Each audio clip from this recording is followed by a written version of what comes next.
పుష్కర ఘాట్లకు వీఐపీల తాకిడి పెరుగుతోంది. రాజమండ్రి దగ్గర గోదావరి నదిలో పుష్కర స్నానం ఆచరించారు సినీ నటుడు చిరంజీవి, అల్లు అరవింద్. ఆ తర్వాత పితృదేవతలకు పిండ ప్రదానం చేశారు. భక్తులతో కలిసి పుష్కరాల్లో పాల్గొనడం ఆనందంగా ఉందన్నారు చిరంజీవి.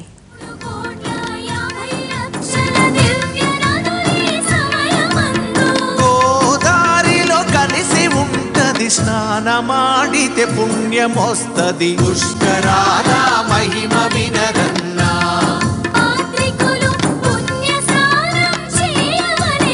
రైలు బస్సు కారు ఎక్కి గోదారికి చేరుతారు.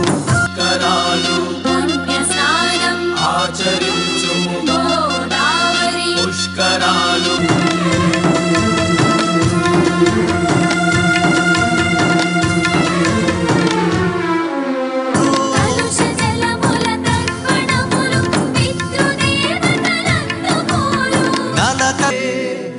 de